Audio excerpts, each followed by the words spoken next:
I wanted to talk about setting your attention on your intention, right? So focusing your attention on what you intend to do. So I don't even have to tell you, 2020 has been, fill in the blanks, unprecedented, eye-opening, enlightening, overwhelming, whatever you want to call it, hectic, right? Simply like no other year. And when you think of this roller coaster of a year, it literally served you like a buffet of coronavirus, lockdown, racial tension, political tension, bushfires, trials, heartbreak. And on the other side, even though we had like the civil unrest and the political turmoil, we also had a lot of opportunities, right? So even as we talked about like different grants or different opportunities that came up as a result of, what we experienced last year. So it's like every time we try to settle down or settle into a new norm, change wreak havoc again. It's like, oh, you thought this was going to be the new norm. No, we're changing again. Here's your new norm. And every time you try to make a plan, something different happened, something changed. So now as places are starting to open up and it's nice outside and people feel more comfortable and we're more optimistic, a lot of us are open to meeting up and we're wondering why we feeling a little bit unproductive, why are we feeling maybe even overwhelmed. And, coupled with that, there may be some other personal changes that happened, outside of what's going on globally. There may be some things that happened with just you. It could be you have a new financial goal, you may have a new weight goal, a new personal goal, maybe you have a new job, right? A new role in your career, or you want a new role. And all these things are great, but those create its own list of to-do items. So for example, for me, I moved. That in itself has its own list of to-do items. You need to change your address with all these people. Maybe go to the post office and change the address. I have 2 children, so the children need to go to a new school because they're in a different zone. All these little things happen and you're like, okay, so I already had this big list to begin with, and now I have an even bigger thing that's going on. How do I figure it all out? How do I recover from all of it? Sometimes we just feel like we're doing everything, but then at the end of the day, we felt like we did nothing.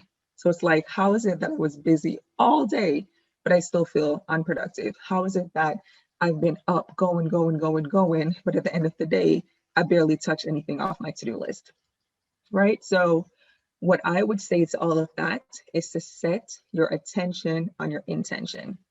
So basically what that means is there's something called Pareto's Law or the 80-20 law, the 80-20 rule. So simply what it's saying is 20% of our actions really produce the outcome, right? So a lot of times we're doing all these things. We're working on these low value tasks. We're working on 200 different things. And we're like, why is it not producing big results? How is it possible that I'm doing so much, but I'm not getting the outcome that I'm looking for? So it's just that 80-20 rule.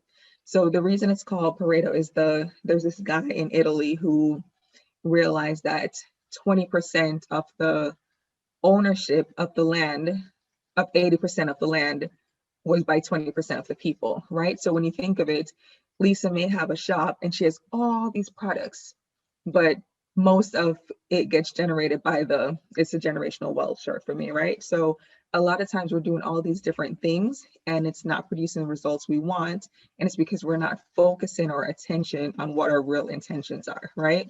And a lot of times that's even procrastination. It's like, I know I need to do this big thing, but if I could just work on these other 5 things that are activity, not really productivity, but let me just do something so I feel like I'm doing something, maybe that can, make me feel like I'm really doing something. So what I want to do is show you how that works. I'll just choose 10 of my random goals, and then we'll walk through how that would look for you. And then we'll go through each of yours. So I love the brain dump, and I love how we do like the top 3. So let me look at the top 3 things that I need to do today and focus on those. But I want to teach you one additional step, which says what is going to yield the most result? What is it that you need to focus on? All right, action number one is, all right, can you see my screen? You see number one? Yes. Okay, so let's see. Number one is to research school options for my kids, right? School options. Let's see what schools they can go to. Number two is I need to update my business website. I'm just gonna do 10 things. Let's do some self-care. I need to schedule a mani and a massage. I need to apply for a Nigerian passport. All right. I need to write 3 chapters of a book, of my book. I need to decorate the kids' room. Just move. Let me follow up with his company to get some interns. Okay, what else do I need to do? Okay, how about I need to record content to be able to launch online course. And I'm just doing this because I don't want to just give you a principle and have you figured out on your own. I want to show you how to put it in place.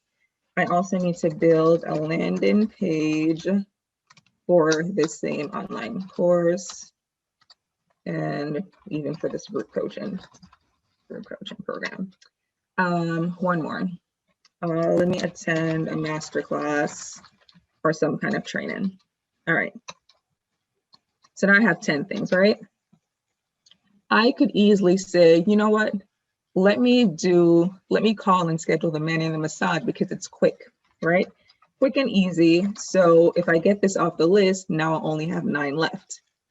The problem with that is me scheduling a mani and a pedi and a massage does not help me get to the other 90% of my goals. So while self-care is important, this goal is not going to really move the needle on all the other things that I have to do, right? So I could say, let me start writing the 3 chapters of my book. But it wasn't really a July or August or even September goal for me to write my book. So while I do need to start working on these chapters, there are other things that are more important. So if my July goal or my August goal is to launch my online course, then the best use of my time is going to be to work on content that I can potentially use to launch the course, right? Now this gets tricky. I can say, you know what? Let me attend another masterclass so I can get more information. But if I'm attending all these classes and not implementing the information, then this right here becomes busy work or procrastination, right? Because I'm pretending that I'm doing something that helps to this bigger goal, but really I have the information that I need. I know how to record the content. I know what I need to launch the course, but maybe because I'm afraid of failure or afraid of success, I'm like, let me do one more thing that may seem like it's hitting this goal, but not really. What's really going to help me hit this goal is to either work on the content or just get in front of the camera and start recording. All right. Following up with company interns, it's important because the more people I have helping me, I can get more done. However, it could also be busy work, right? Because now I'm saying, oh, let me wait. Another valid way to procrastinate. Let me wait until I get my intern before I start doing this. Decorating the boys' room. It's important. They're my kids. They need to be comfortable. But decorating, they're sleeping on beds. I think they're fine. Putting up some stars or some planets, I think they'll be okay, right? So when you start to look at the goals, they all seem like big things. This one, research. School is very important, but the fact that I'm still in the research stage must mean that I have more time. Otherwise, it would be make a decision or apply for school, right? So even sometimes when you write your goals down, you're like, really, do I have to do this today? Or do I just need to make a decision? Like, how much longer am I going to research? You already know every single school in Jersey. Like, let's move on. So for me, what I would say out of these 10, every single one is important to me. But what's going to move the needle on my July personal and business goals would be to record the content to launch and build a landing page. So this is actually doing the work. And then this is marketing and promoting what I did. Now, when these 2 are off my plate, I'll have room to work on the other things. I can go and schedule a mani massage, but I'm going to be stressed the whole time. It's going to be a waste of my time because I'm going to be thinking about these two big goals that never got done, right? So there are layers to this, right? I could say, what about spending time with God, right? Spending time with God. That's obviously supposed to be one of the bigger things, but if you look at it as a lifestyle habit, or if you look at it as something that you're supposed to do every day, then you're not really making it a to-do list or just something that you check off, right? So I don't put spending time with God as a goal or checklist item. I really like to put it as just something that I do every single day. Because when you do that now, it's like you're trying to compete with time with God. And this spending time with God is not probably, but it will help me here. Maybe while I'm not maybe, as I'm spending time with him, he's going to say, oh, so when you're doing that content, make sure you say this. When you're doing that, remember to talk about this. So this piece, I don't even put it on my list. This may go on maybe like a daily, right? Not like just my today, but every single day, this is what I'm doing. Now, again, like I said, there are layers. You may say, well, this is conflicting because I am a woman, so I need to get my self-care done, but I'm also a wife, so I need to get things done for my husband, but I'm also a mom, and then I'm an employee, and then I'm a business owner, right? So I may say, well, here's the woman goal. My top 3 for that is hair.